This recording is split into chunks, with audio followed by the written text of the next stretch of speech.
Kementerian Haji gandeng Kejagung cegah korupsi. Pemerintah perkuat pengawasan dan pelaporan MBG.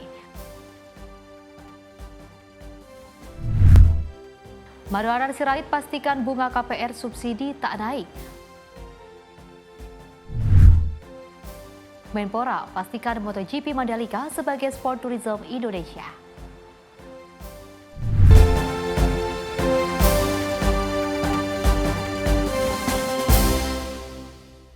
Halo pemirsa, apa kabar Anda hari ini? Ruang Kabinet kembali hadir menemani Anda dengan beragam informasi yang kami hadirkan dari Kabinet Merah Putih bersama saya Peci Rahmadi. Inilah Ruang Kabinet selengkapnya.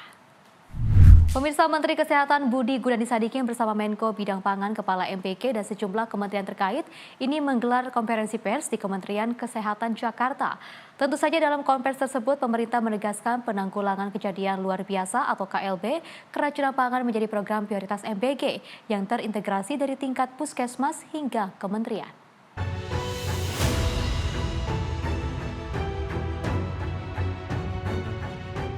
Dalam upaya menanggulangi KLB keracunan pangan makan bergizi gratis, pemerintah melakukan standarisasi laporan dan data kasus.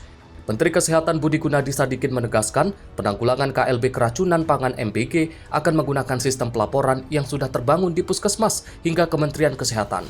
Budi menyebut setiap data kasus akan dihimpun secara harian dan mingguan dan akan dikonsolidasikan bersama Badan Gizi Nasional dan dikoordinasikan dengan Badan Komunikasi Pemerintah untuk disampaikan kepada publik. Budi menjelaskan mekanisme pelaporan ini dapat disesuaikan harian, mingguan, maupun bulanan dan bisa diumumkan secara terbuka seperti saat penanganan pandemi COVID-19 lalu.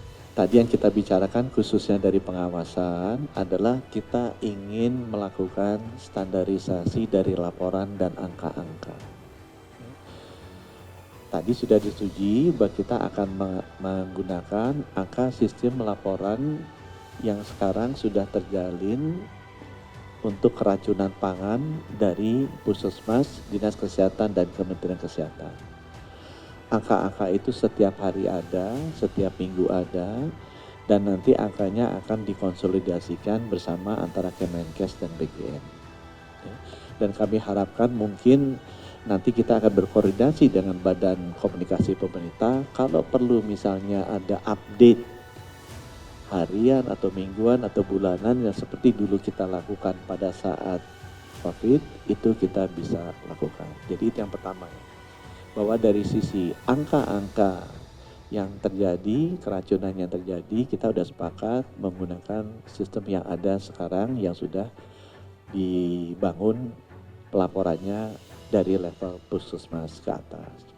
Dari Jakarta, Jihan Nabila, Rona Bayu, Sinpo TV melaporkan.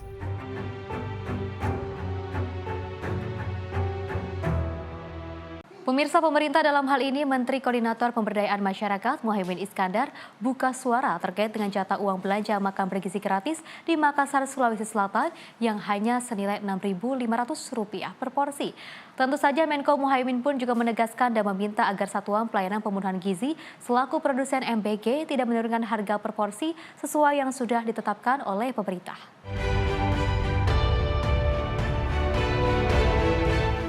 Menko Pemberdayaan Masyarakat Muhaimin Iskandar dengan tegas akan memberikan sanksi hingga menutup operasional Satuan Pelayanan Pemenuhan Gizi yang melanggar peraturan terkait produksi makan bergizi gratis, terlebih yang mengurangi jatah MBG per porsi. Menurutnya penurunan nilai MBG dari Rp10.000 per porsi menjadi Rp6.500 per porsi sangat tidak diperkenankan. Hal itu dikarenakan MBG sejatinya memiliki banyak manfaat, diantaranya dapat meningkatkan kualitas sumber daya manusia hingga mengatasi persoalan stunting. Selain itu, MBG juga menjadi langkah antisipasi bagi anak-anak yang menyukai kudapan berpenyedap rasa atau monosodium glutamat. Itu nggak boleh.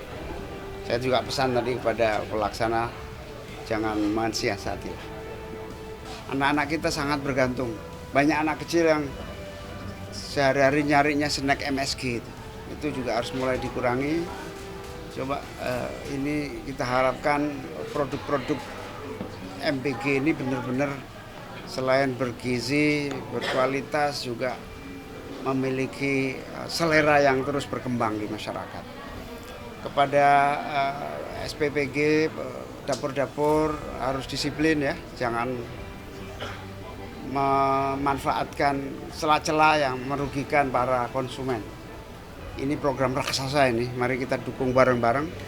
Dari Jakarta, Sri Dewi Andayani, Mutia Anggiani, Sinpo TV melaporkan. Dari Kepala Badan Gizi Nasional Dadan Hindayana menegaskan program makan bergizi gratis akan terus dijalankan meski banyak kasus terjadinya keracunan. Tentu saja hal ini seiring dengan perintah Presiden Prabowo Subianto untuk melakukan percepatan dalam program ini. Program makan bergizi gratis akan terus dilanjutkan oleh pemerintah. Kepala Badan Gizi Nasional Dadan Hindayana menegaskan akan terus menjalankan program ini. Dadan juga meminta kepada SPPG untuk melakukan pendekatan kepada para orang tua untuk mengembalikan kepercayaan untuk anak-anak kembali dapat menyantap makanan bergizi gratis di sekolah. Terkait dengan kegiatan MBG, saya tetap diperintahkan oleh Pak Presiden untuk melakukan percepatan karena banyak anak, banyak orang tua yang menantikan terkait kapan menerima makan bergizi gratis. Di luar perintah itu saya tetap melaksanakan kecuali nanti Pak Presiden mengeluarkan perintah lain. Terima kasih. Nah, kemudian untuk SPPG yang bermasalah, untuk sementara ini kita stop dulu ya, karena satu kan ada kejadian yang memang harus dianalisis, diinvestigasi, sehingga kita akan tahu sebetulnya apa yang terjadi di tempat tersebut. Sekaligus juga kita merupakan aspek kehati-hatian karena ketika kita sudah melakukan kegiatan dan ada masalah, biasanya akan ada datang runtutannya ya, seperti contoh yang sudah saya contohkan di NTT ya. Jadi ada satu kejadian di NTT, satu SMP itu kita stop begitu ada kejadian, dan 10 hari kemudian ternyata di SMP itu mengalami keracunan yang bukan dari MBG. Ini salah satu aspek untuk kehati-hatian terkait dengan hal tersebut. Pihaknya juga menambahkan bagi daerah yang telah menyatakan kasus ini sebagai kejadian luar biasa untuk mengklaim biaya tersebut kepada asuransi. Dari Jakarta, Dio Malawu, Sinpo TV melaporkan. Dari Menteri Kesehatan Budi Gunadisadikin juga mengungkapkan perkembangan dapur MBG yang telah memperoleh sertifikat layak, higienis dan juga sanitasi atau SLHS. Budi menyebutkan jumlah dapur MBG yang memiliki sertifikat terus bertambah dan juga ditargetkan seluruh SPPG sudah bersertifikat dalam waktu 1 bulan ke depan.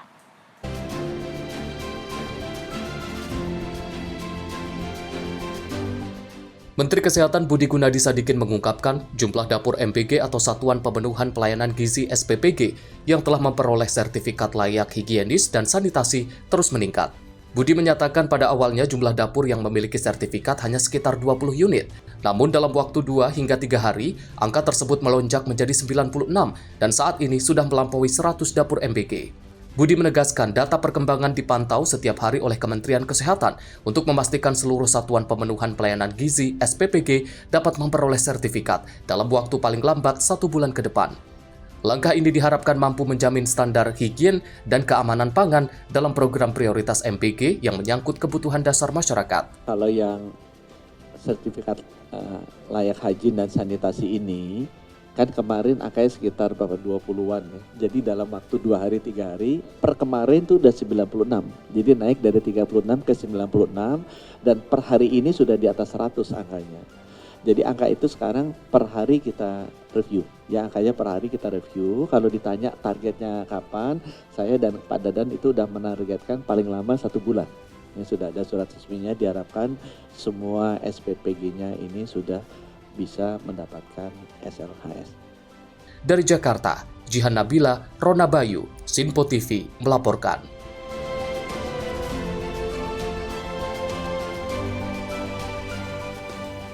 Untuk memastikan penanganan korban keracunan MBG, Badan Gizi Nasional menjalankan 2 mekanisme pembiayaan. Tentu saja Kepala BGN Dadan Hindayana menjelaskan pembiayaan korban keracunan ini ditanggung oleh Pemda untuk daerah yang menetapkan KLB dan untuk daerah yang belum menetapkan KLB akan ditanggung oleh BGN. Dalam konferensi pers di Kementerian Kesehatan, Kepala Badan Gizi Nasional Dadan Hidayana menjelaskan penanganan biaya korban keracunan MBG saat ini dilakukan melalui 2 mekanisme. Untuk daerah yang sudah menetapkan status kejadian luar biasa atau KLB, pembiayaan ditanggung oleh pemerintah daerah melalui klaim ke asuransi. Hingga saat ini sudah ada 2 daerah yang menetapkan status KLB, yaitu Kabupaten Bandung Barat dan Kabupaten Garut. Sementara untuk daerah yang belum menetapkan status KLB, Dadan mengatakan bahwa seluruh biaya perawatan korban masih ditanggung langsung oleh Badan Gizi Nasional. Ada 2 mekanisme penanggulangan biaya dan ini sudah terjadi. Jadi ada 2 daerah yang sudah menetapkan KLB di tingkat kota kabupaten, dan ketika pemerintah kota kabupaten menetapkan KLB maka itu pemerintah daerah bisa mengklaim pendanaannya itu ke asuransi. Nah, kemudian bagi daerah-daerah yang tidak menetapkan KLB, maka seluruh biaya sejauh ini ditanggung oleh Badan Gizi Nasional. Dari Jakarta, Jihan Nabila, Rona Bayu, Sinpo TV melaporkan. Pemirsa, Ketua DPR Puan Maharani mendukung Presiden Prabowo Subianto untuk menerbitkan peraturan Presiden tentang tata kelola makan bergizi gratis dalam waktu yang dekat. Puan juga berharap seluruh kementerian dan lembaga terkait dapat terlibat setelah diatur dalam Perpres. Presiden Prabowo Subianto berencana akan menaikkan peraturan Presiden mengenai tata kelola pelaksanaan program makan bergizi gratis dalam waktu dekat. Pembuatan aturan soal makan bergizi gratis di tingkat peraturan Presiden ini dilakukan berdasarkan berbagai evaluasi. Menanggal hal itu, Ketua DPR Puan Maharani mendukung penuh langkah Presiden Prabowo yang akan menerbitkan Perpres. Puan mendorong seluruh kementerian dan lembaga terkait dapat terlibat setelah diatur dalam Perpres. Dirinya berharap setelah adanya Perpres, pelaksanaan program makan bergizi gratis tidak terjadi masalah lagi, khususnya di lapangan. Ya, terkait dengan MBG tentu saja karena ini kepentingannya untuk anak-anak generasi penerus bangsa. Bahkan Bapak Presiden pun sudah menyampaikan bahwa ini satu program yang sangat penting bagaimana kemudian meningkatkan gizi seluruh anak Indonesia. Namun tentu saja karena perlu dilakukan evaluasi secara total dan perlu diperbaiki, DPR RI kemarin melalui komisi sudah meminta supaya ada payung hukumnya berupa Perpres, dan saya sudah mendapatkan laporannya bahwa akan segera dikeluarkan Perpres terkait payung hukum sehingga bisa melibatkan seluruh kementerian lembaga yang terkait sehingga nantinya bisa ikut membantu dan tentu saja menjaga jangan sampai kemudian proses dari penyediaan program makan bergizi ini mempunyai masalah lagi di lapangan. Jadi hal tersebut tentu saja kita harus sama-sama untuk mendukung bagaimana perbaikan di lapangan ini bisa segera ditindaklanjuti oleh pihak-pihak yang terkait karena memang ini programnya sangat baik untuk anak Indonesia meningkatkan gizi, hanya memang prosesnya dan mekanismenya harus total dievaluasi. Dari Jakarta, Farizal Ahmad Amin, Sinpo TV melaporkan. Dari Kementerian Haji dan juga Umroh menggelar pertemuan dengan Kejaksaan Agung. Tentu saja pertemuan ini yakni akan mengarah kepada kerjasama dan pengawasan agar penyelenggaraan haji tahun 2026 bebas dari korupsi dan juga manipulasi. Selain itu, Kementerian Haji juga memberikan 450 data ASN yang berada di Kementerian Haji untuk di-tracking oleh Kejaksaan Agung. Mengusung tema Jaga Haji sekaligus menindaklanjuti arahan Presiden Prabowo Subianto terkait penyelenggaraan haji yang bersih, Kementerian Haji dan juga Kejaksaan Agung akan melakukan kerjasama pengawasan dan tracking data pegawai Kementerian Haji dan Umroh. Wakil Menteri Haji dan Umroh, Dhanil Anzar, mengatakan bahwa kerjasama ini akan dilanjutkan penandatanganan nota kesepahaman oleh Jaksa Agung dan juga Menteri Haji. Nantinya penyelenggaraan haji tahun 2026 sepenuhnya akan diawasi oleh Kejaksaan Agung. Dhanil juga menyebut Kejaksaan Agung juga telah memetakan di mana titik yang rawan manipulasi saat penyelenggaraan haji. Hari ini Kementerian Haji itu masih fokus pergeseran ASN dari kementerian-kementerian yang ada, yaitu dari Kementerian Agama, kemudian Kementerian Kesehatan, Kementerian Keuangan, kemudian Kejaksaan, KPK, dan beberapa institusi lain yang nanti akan melakukan migrasi ke Kementerian Haji dan Umroh. Nah, prosesnya tadi saya sebutkan, kami melibatkan Kejaksaan, juga KPK. Nanti hari Jumat Pak Menteri akan ke KPK, bertemu dengan ketua KPK untuk bicara dan menyerahkan data-data yang sama. Selain pengawasan dalam penyelenggaraan haji, Kementerian Haji juga telah memberikan 450 data pegawai ASN yang migrasi ke Kementerian Haji baik yang berasal dari Kementerian Agama dan juga Kementerian Kesehatan. Data ini nantinya akan di-tracking oleh Kejagung guna mengetahui latar belakang dari para pegawai tersebut agar terhindar dari sikap-sikap koruptor dan manipulatif. Sementara itu, Jaksa Agung Muda Bidang Intelijen Reda Mantopani mengatakan data yang telah diberikan akan dimasukkan ke dalam sistem yang dimiliki oleh Kejagung, sehingga nanti akan dapat dilakukan deteksi dini dan juga pemantauan titik terjadi tindak pidana korupsi.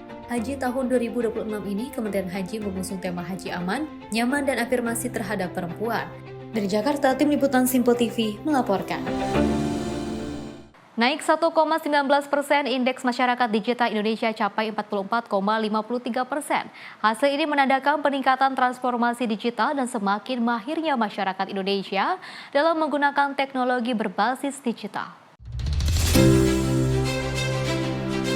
Catatan ini merupakan hasil dari pengukuran Indeks Masyarakat Digital Indonesia atau IMDI tahun 2025 yang dilakukan Badan Pengembangan Sumber Daya Manusia Kementerian Komdij. Ada 4 pilar atau aspek yang menjadi tolak ukur dalam survei IMDI tahun ini, yaitu infrastruktur dan ekosistem, keterampilan digital, pemberdayaan masyarakat, dan pekerjaan. Pada tahun 2025, Indeks Masyarakat Digital Indonesia mencapai 44,53%. Hasil ini mengalami kenaikan sebesar 1,19% dibanding tahun sebelumnya. Pengukuran IMDI dilakukan pada bulan Juli hingga Agustus dengan melibatkan lebih dari 18.000 responden individu dan 11.000 responden dari sektor industri dengan cakupan 38 provinsi dan 514 kabupaten dan kota. Dalam IMDI 2025, 3 provinsi yaitu DKI Jakarta, Bangka Belitung, dan Jawa Barat meraih skor tertinggi Indeks Masyarakat Digital Indonesia dengan skor di atas 50%. Sementara itu, kota dan kabupaten pemerintah Kota Bandung memimpin skor tertinggi di wilayah Barat, diikuti oleh Malang dan Jakarta Barat. Wilayah tengah diisi oleh Bontang, Hulu Sungai Tengah, dan Tarakan. Sementara itu di timur ada Kabupaten Maluku Tengah, Kota Ternate, dan Kabupaten Sorong. Kenaikan data digitalisasi ini diharapkan juga dapat mendorong perekonomian masyarakat yang semakin berkembang dan kreatif. Jadi ini menjadikan kita semua bahwa digitalisasi juga berpengaruh besar terhadap bagaimana kita membangun perekonomian kita dan juga kepatuhan kita terhadap rakyat di daerah. Tadi yang sudah kita lihat diluncurkan adalah IMDI atau Indeks Masyarakat Digital Indonesia 2025. Di teman-teman media ada 2 hal ini yang digabungkan dan satu dalam rangka pertama kebersamaan dan yang kedua efisiensi.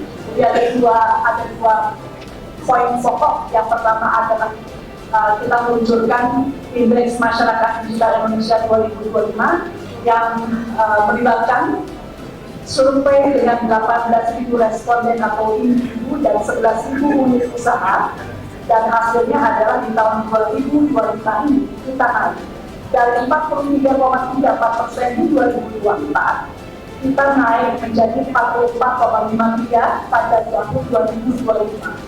Dan Innovation Hub yang nanti kita akan menunjukkan bersama-sama, tujuannya adalah bagaimana kita bisa menaikkan indeks masyarakat digital di Indonesia di tahun 2026. Ya, sebenarnya ada 4 pilar yang diukur mencerminkan bagaimana infrastruktur, bagaimana literasi digital di masyarakat, kemudian bagaimana impact-nya pada pekerjaan, demikian juga dalam pemanfaatannya. Nah, dari hasil pengukuran ini tentunya ada pergeseran dari tahun-tahun sebelumnya, khususnya terkait dengan siapa yang memiliki nilai tertinggi, kurang lebih demikian. Tak hanya sektor industri, keuntungan pemerataan digitalisasi ini juga dirasakan pemerintah. Berkat adanya digitalisasi ini membuat banyak program pemerintah terbantu, seperti yang dirasakan pemerintah Kota Malang. Signifikan, ya. Salah satunya kemarin kami memenangkan award yang terkait dengan PPD, Perencanaan Pembangunan Daerah. Itu yang kami ajukan di tahun 2025 ini adalah berbasis digital, yaitu PDKT SAM. Ini pendekatan dengan sistem IT dan digitalisasi untuk bisa mendeteksi terkait dengan kantong-kantong kemiskinan. Kita, karena itu adalah berbasis Bainit, kemudian tentu juga dengan berbagai macam keinginan masyarakat Kota Malang. Akhirnya tujuannya ini dengan digitalisasi itu lebih detail dan menuju titik-titik yang untuk kita beri bantuan itu lebih nyata di lapangan. Berbantuan untuk rumah tidak layak huni, kemudian juga kemarin juga terkait dengan bagaimana kita pada saat masuk penerimaan siswa baru, kita juga berbasis dengan PDKT SAM. Jadi kita jelas-jelas dengan basis digital ini membantu pemerintah Kota Malang untuk bisa merealisasikan, terutama visi misi saya, ada dasar bakti unggulan saya, kita terbantu benar. Pemerataan digitalisasi di segala sektor diharapkan dapat meningkat pada IMDI 2026 nanti. Dari Jakarta, tim Sinpo TV melaporkan. Pemirsa, menjelang 75 tahun hubungan diplomatik antara Indonesia dan juga Swiss, Menteri Investasi dan Hilirisasi Rosan Roslani memperkuat hubungan diplomatik dengan Wakil Presiden Swiss Guy Parmelin. Tentu saja keduanya berkomitmen pada perdagangan dan juga akses pasar, ekonomi hijau dan berkelanjutan, inovasi dan transformasi digital, serta UMKM untuk pengembangan sumber daya manusia. Perjanjian Kemitraan Ekonomi Komprehensif CEPA Indonesia-Uni Eropa membuat kerjasama ekonomi negara-negara anggota European Free Trade Association atau EFTA termasuk Swiss semakin luas. Kunjungan Wakil Presiden Swiss sekaligus anggota Dewan Federal dan Kepala Departemen Federal Urusan Ekonomi, Pendidikan, dan Penelitian Swiss yang mulia Guy Parmelin di Jakarta menjadi simbol komitmen Swiss memperdalam hubungan ekonomi dengan Indonesia menjelang peringatan 75 tahun hubungan diplomatik kedua negara pada tahun 2026 mendatang. Keduanya menegaskan komitmen pada perdagangan dan akses pasar, ekonomi hijau dan keberlanjutan, inovasi dan transformasi digital, kolaborasi UMKM, serta pengembangan sumber daya manusia. Diskusi juga mencakup outlook investasi Indonesia, sektor mineral dan logam, serta partisipasi Indonesia di World Economic Forum 2026. Sebagai hasil konkret, Kementerian Investasi dan Hilirisasi BKPM juga menandatangani Expression of Interest antara dengan Federal Department of Economic Affairs, Education and Research Swiss Confederation untuk memperkuat kerjasama di sektor mineral dan logam. Tim redaksi Sinpo TV melaporkan. Pemirsa, informasi lainnya akan terus kami hadirkan usai jeda. Berikut ini.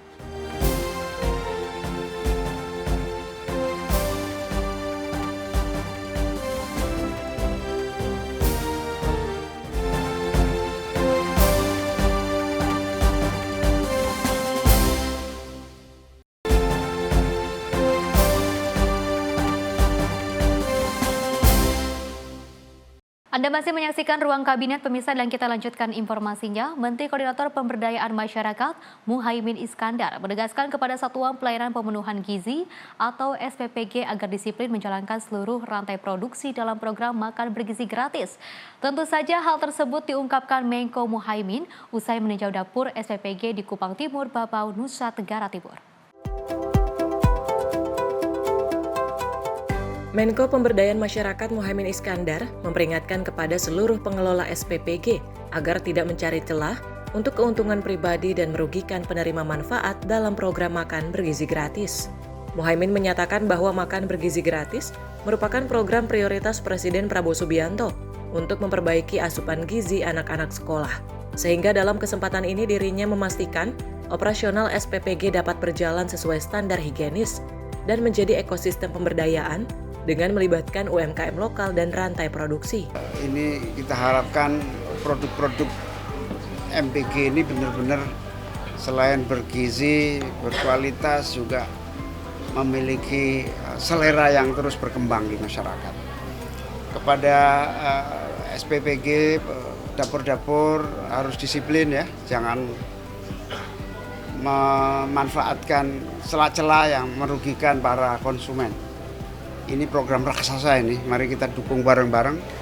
Ini program yang paling besar yang sejarahnya akan dicatat sebagai gerakan penanggulangan kecerdasan, gerakan penanggulangan kualitas gizi anak, juga melawan stunting. Dari Jakarta, Sri Dewi Andayani, Mutia Anggiani, Sinpo TV melaporkan. Pemirsa, Menteri Perumahan dan juga Kawasan Permukiman Maulana Sirait ini memastikan pemerintah tak akan menaikkan bunga kredit pemilikan rumah KPR subsidi hingga tahun ini. Tentu saja menurut Ara, dengan tidak menaikkan bunga KPR subsidi, pemerintah telah menunjukkan keberpihakan terhadap masyarakat yang berpenghasilan rendah.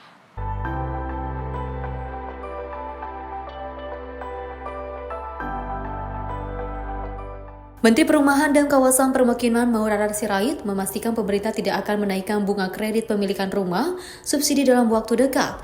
Ara menjelaskan hal itu sebagaimana komitmen pemerintahan Presiden Prabowo Subianto guna memastikan pasar perumahan tetap bergeliat. Selain itu, Ara juga menambahkan bahwa keputusan tersebut sebagai bukti kehadiran negara dalam rangka memberikan akses rumah layak huni bagi rakyat.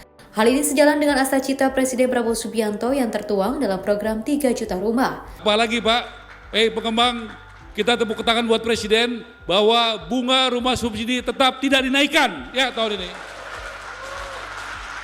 Artinya itu luar biasa Pak, keberpihakan kepada rakyat. Ya, bunga rumah subsidi tidak naik. Yang lain mungkin ada yang naik.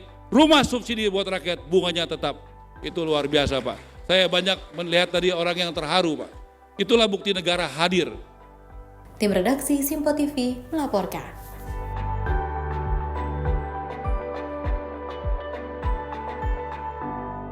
Dari Wakil Menteri Sosial Agus Jabo Priyono bersama Wali Kota Semarang Agustina Wilujeng Pramestuti dan juga Sekda Jawa Tengah meresmikan Sekolah Rakyat Terintegrasi 45 di Kecamatan Kota Semarang. Pemirsa, sekolah rakyat di Kota Semarang juga menjadi bukti nyata adanya gotong royong dari semua pihak untuk mewujudkan sebuah pendidikan bagi warga Kota Semarang yang kurang mampu.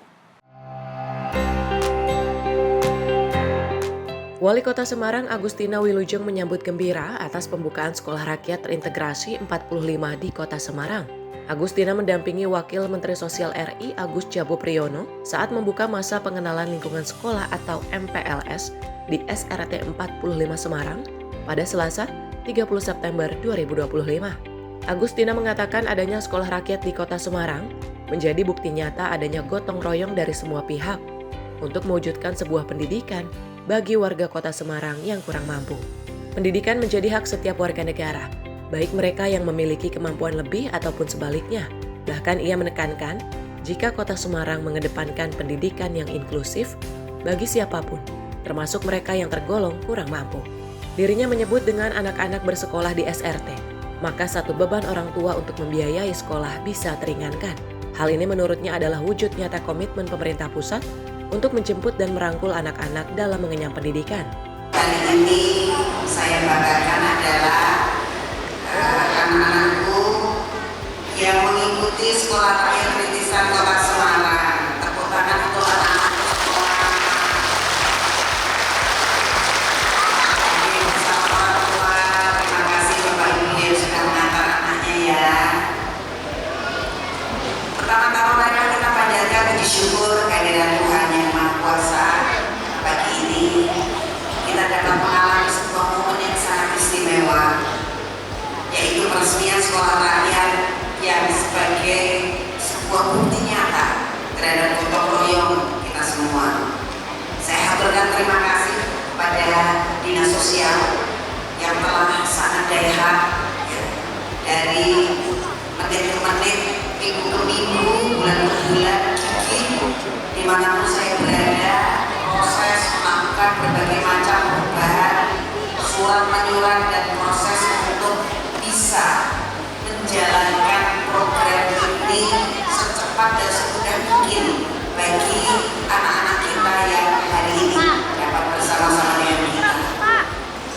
Terima kasih juga kepada Kementerian Sosial dan tentu saja kepada pemerintah Provinsi Jawa Tengah yang banyak membantu pemerintah Kota Semarang dalam merealisasikan program ini. Para guru tidak lupa juga kami sampaikan ucapan penghargaan yang setinggi-tingginya dan positif anak-anak ini supaya dapat tumbuh dengan lebih baik dan lebih tinggi kepercayaan dirinya sehingga ke depan menjadi orang-orang yang hebat. Amin.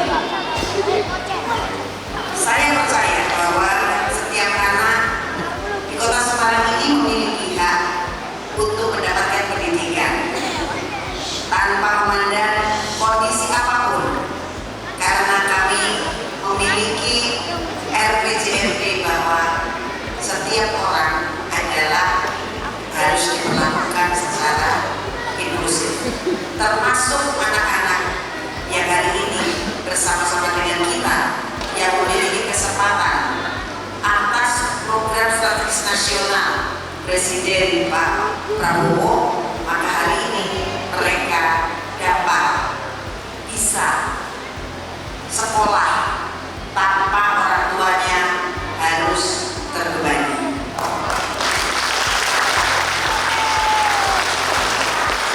Sekolah layak adalah wujud nyata komitmen pemerintah pusat untuk menjemput dan merangkul anak-anak ini yang selama ini mungkin tidak pernah terpikirkan. Upaya nyata ini diharapkan mencapai titik bahwa tidak satupun anak di Kota Semarang tidak sekolah. Implementasi sekolah layak ini merupakan amanah Presiden nomor 8 tahun 2025 yang menggariskan supaya ada upaya optimalisasi pengentasan kemiskinan dan penghapusan kemiskinan ekstrim. Kota Semarang menjawab panggilan itu dengan menyediakan lahan perizinan tenaga pendidik. Kurikulum yang di sini bukan tentang angka dan rumus, tetapi juga tentang penanaman budi pekerti dan mentalitas yang tangguh sesuai dengan konsep sekolah berasrama. Saya percaya dengan fondasi karakter yang kuat, mereka akan mampu menghadapi segala badai kehidupan. Karenanya, saya titip utamanya kepada Dinas Sosial Kota Semarang, Dinas Pendidikan Kota Semarang, dan dinas-dinas yang lain yang terkait dengan program ini. Saya titip kepada Bapak, Ibu guru dan semua orang dewasa yang tinggal di sini yang mendapatkan tanggung jawab. Saya titip semua halnya supaya teman-teman yang telah mengabdikan dirinya untuk bersama dengan anak-anak, segala sesuatunya juga terawat dengan rapi melalui pemerintah Kota Semarang. Pak Camat, Pak Lurah, di seluruh kecamatan Pegunungan, saya juga titip untuk turut serta menciptakan kondisi dan lingkungan yang mendukung anak-anak ini untuk tumbuh sebagai manusia yang sama dengan anak-anak kita yang lainnya. Untuk anak-anak, inilah rumah baru.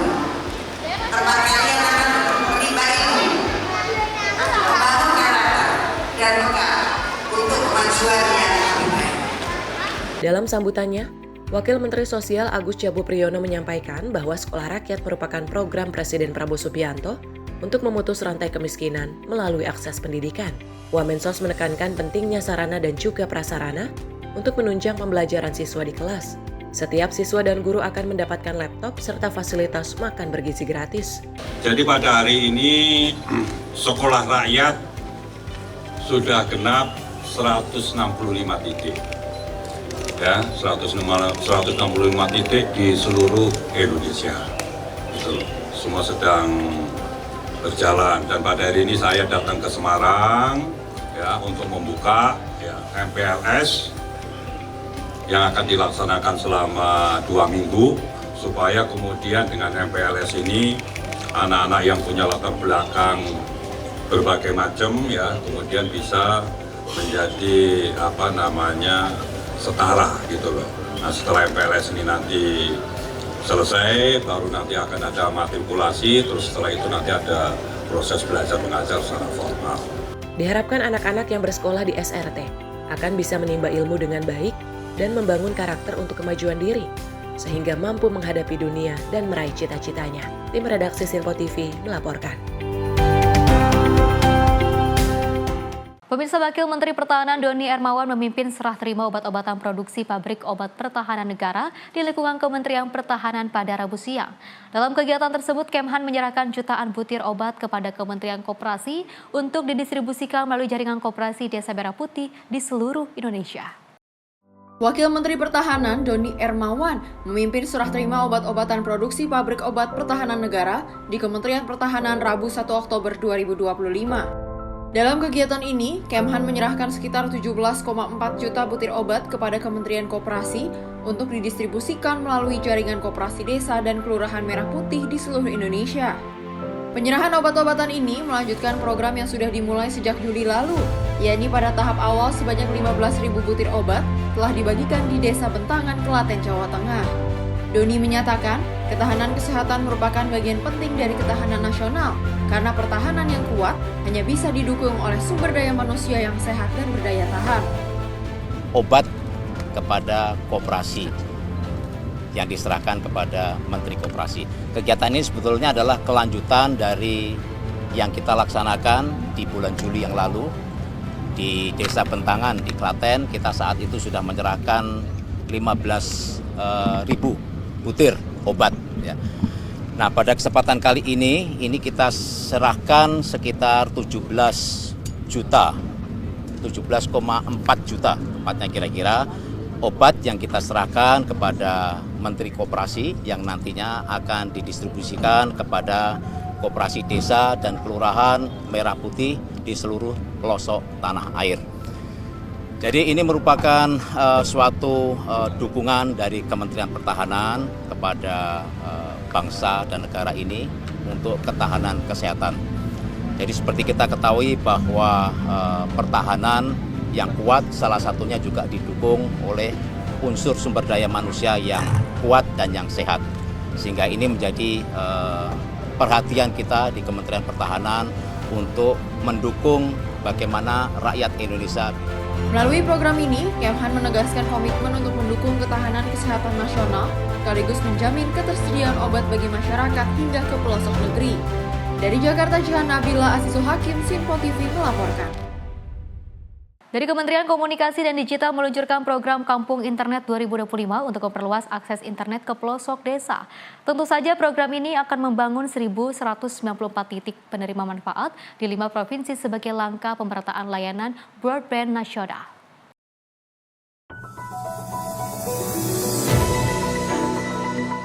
Dalam upaya memperluas akses internet hingga ke pelosok desa, Kementerian Komunikasi dan Digital meluncurkan program Kampung Internet 2025. Program ini akan membangun 1.194 titik penerima manfaat di 5 provinsi dimulai dengan 307 titik di Sumatera Utara dengan peresmian perdana di Desa Keramat Gajah, Kabupaten Deli Serdang. Selain itu, jaringan fiber optik sepanjang 196 km akan ditambah sebagai langkah awal pemerataan layanan broadband nasional. Program ini merupakan stimulus bertujuan memberikan kepastian pelanggan potensial agar menarik penyelenggara telekomunikasi menggelar jaringan ke desa untuk mendukung aktivitas produktif dan mendukung layanan publik yang ada di desa-desa. Dalam sambutannya, Menteri Komunikasi dan Digital Mutia Hafid menekankan pentingnya akses internet bagi masyarakat desa. Melalui Kampung Internet, anak-anak sekolah dapat belajar lebih mudah, UMKM memperluas pasar dan juga layanan publik desa menjadi lebih cepat. Program ini juga akan menyasar NTB, Lampung, Jawa Barat, dan Banten. Sejalan dengan target RPJMN 2025-2029 dalam meningkatkan penetrasi broadband dan juga kecepatan layanan internet. Membangun jaringan internet hingga desa ini merupakan langkah strategis untuk membuka akses dan memperluas peluang ekonomi. Kita harapkan akses internet yang saat ini bentuknya bantuan dari pemerintah akan berkembang secara alami nanti menjadi motor penggerak kemajuan desa di era digital. Ini adalah wujud kehadiran negara bahwa informasi dan konektivitas adalah milik semua, termasuk hingga pelosok desa ataupun kampung-kampung di berbagai wilayah Indonesia. Ini sudah disampaikan bahwa akan ada 20 desa dengan 1.194 kalau tidak salah Pak ya, 1.194 titik yang akan dibantu oleh pemerintah untuk tahun 2025 saja. Rasa itu terima kasih karena sudah kita luncurkan di Sumatera Utara, mudah-mudahan jadi percontohan untuk daerah-daerah lainnya.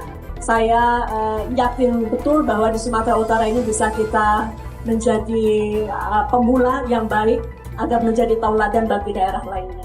Dalam acara peresmian, Kemkomdiki menyerahkan bantuan laboratorium fiber optik untuk SMK Negeri 1 Lubuk Pakam guna mendukung pelatihan tenaga ahli jaringan. Program Kampung Internet ini terlaksana berkat kolaborasi Kemkomdiki dengan Abjatel, pemerintah daerah serta pemangku kepentingan lainnya dan dihadiri oleh pejabat daerah dan masyarakat setempat. Tim redaksi Sinpo TV melaporkan. Informasi menarik lainnya akan terus kami hadirkan pemirsa usai jeda berikut ini.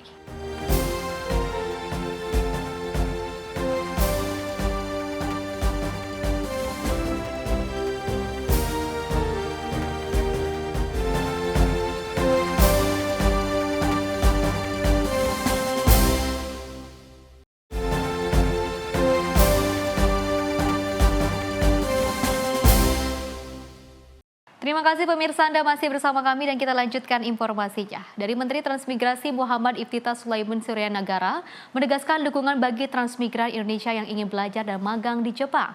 Tentu saja program ini diharapkan dapat meningkatkan keterampilan transmigran untuk kemudian diterapkan saat kembali mengembangkan kawasan transmigrasi di tanah air. Kementerian Transmigrasi siap memperluas kesempatan kerja dan magang bagi warga transmigran ke Jepang. Saat ini lebih dari 100 transmigran telah bekerja di sektor pertanian, konstruksi, perawatan hingga kelautan dengan gaji antara 25 sampai 55 juta rupiah per bulan sesuai keahlian masing-masing. Rencana ini diungkapkan Menteri Transmigrasi usai bertemu Asosiasi Penyelenggara Pemagangan Luar Negeri atau AP2LN di Osaka, Jepang. Langkah ini menjadi awal bagi pemerintah untuk memberikan dukungan lebih luas kepada transmigran agar memiliki pengalaman internasional dan membawanya kembali ke Indonesia. Menteri Transmigrasi menyebut Jepang membutuhkan sedikitnya 40.000 tenaga kerja dari Indonesia. Namun saat ini baru terpenuhi 25.000 orang yang bekerja di 24 sektor berbeda di negeri Sakura. Oleh karena itu kami ingin para transmigran itu nanti belajar ke Jepang, melakukan pemagangan. Tadi ada beberapa skema, ada yang 2 tahun, 3 tahun, 5 tahun, bahkan sampai dengan 10 tahun. Untuk kemudian mereka nanti diberdayakan, balik lagi ke kawasan transmigrasi, sehingga ketika dunia industri sudah settle, masuk di kawasan transmigrasi, mereka juga bisa terserap oleh lapangan kerja yang disediakan oleh industri. Karena sudah memiliki tambahan wawasan, kemudian networkingnya juga sudah lebih luas, skill dan pengetahuannya juga sudah cukup tinggi. Dan yang lebih menarik dan membahagiakan kita saat ini adalah bahwa ternyata mereka, masyarakat Jepang, sangat memvalue tenaga kerja di Indonesia karena keramah tamahannya, hospitality-nya. Bahkan kita dianggap nomor 1 di antara bangsa-bangsa yang lain sebagai tenaga kerja yang hadir di Jepang. Ini satu kekuatan bawaan dari kita, budaya bangsa Indonesia. Tinggal kita lengkapi lagi. Tadi satu dengan bahasanya, kemudian yang kedua etika, estetika, value dan budaya Jepang. Kemudian yang ketiga juga mungkin adalah kapasitas dan kompetensi awal yang bisa dilakukan. Tim redaksi Simpo TV melaporkan.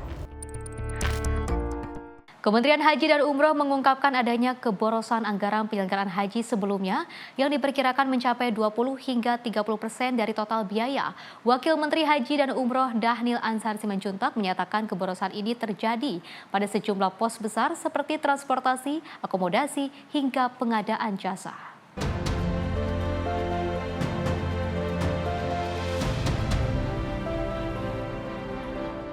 Wakil Menteri Haji dan Umroh Dhanil Ansar Simanjuntak mengatakan bahwa anggaran penyelenggaraan haji tahun 2025 terbagi dalam 10 pos pengadaan besar mulai dari transportasi udara, catering, hingga akomodasi.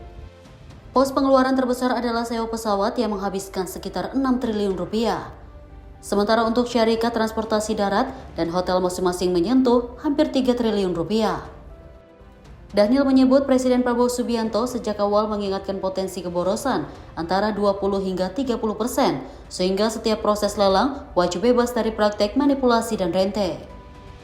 Seperti halnya biaya syarikat transportasi darat yang tahun lalu mencapai Rp2.300, berhasil ditekankan menjadi Rp2.100. Kebijakan ini memberikan penghematan hingga Rp180 miliar.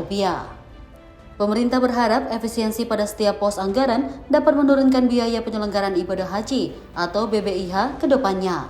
Kami simulasikan dari 17 triliun itu semuanya ada terdiri dari 10 proses pengadaan dan memang sejak awal Presiden menduga ada kebocoran hampir 20 sampai dengan 30%. Anda bayangkan dari 17 triliunan itu, dan itu uang jamaah semuanya loh.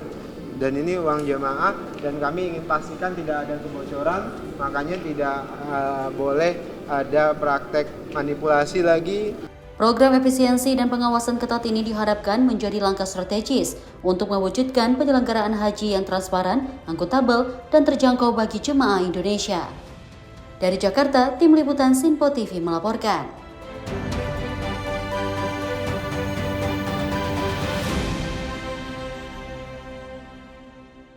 Dari Menteri Sosial RI Saifullah Yusuf meresmikan 93 rumah kampung nelayan sejahtera di Indramayu pada 29 September 2025.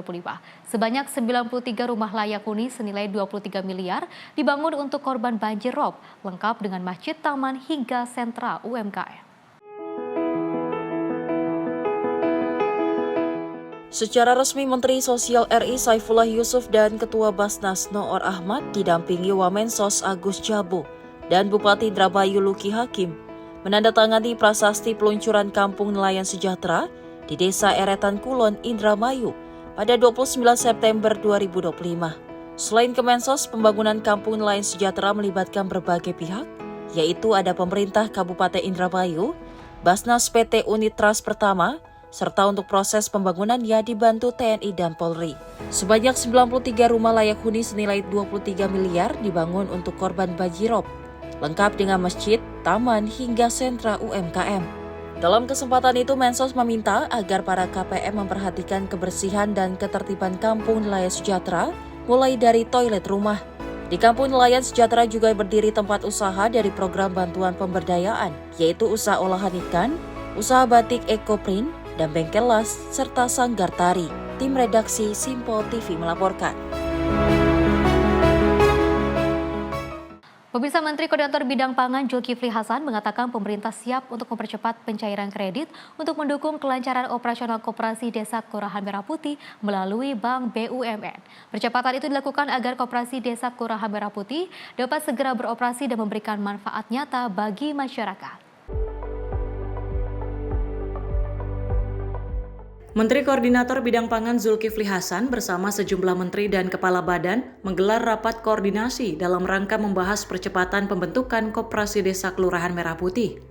Dalam rapat tersebut, pemerintah rencananya akan meluncurkan 1.000 Koperasi Desa Kelurahan Merah Putih pada awal Oktober mendatang dan menargetkan peluncuran 20.000 Kopdes Merah Putih hingga akhir tahun 2025. Selain itu, pemerintah juga akan mempercepat pencairan kredit untuk mendukung kelancaran operasionalisasi Koperasi Desa Merah Putih melalui Bank BUMN. Zulhas berharap, melalui percepatan akses pembiayaan dari Bank Himbara, Kopdes Merah Putih nantinya bisa lebih cepat beroperasi untuk melayani kebutuhan masyarakat desa, serta menciptakan lapangan kerja baru. Jadi kesimpulan dana sudah siap ya, 3 miliar per desa itu per koperasi. Nah, kemudian nanti ada modelnya, model bisnisnya itu akan dikerjakan oleh Pak Doni sebagai CEO-nya Danantara, dan nanti infrastrukturnya oleh Pak Joa dari Agrinas Pangan ya. Kita akan lihat perkembangannya terus bahwa ini sudah sampai pada titik koperasi ini akan berjalan dengan cepat karena dari Himbaranya uangnya sudah ada, aturan semua sudah ada, modal sudah ada. Insya Allah minggu depan kita akan launching 1.000 dari 20.000 yang sudah siap. Dari Jakarta, Sri Dewi Andayani, Ahmad Amin, Sinpo TV melaporkan.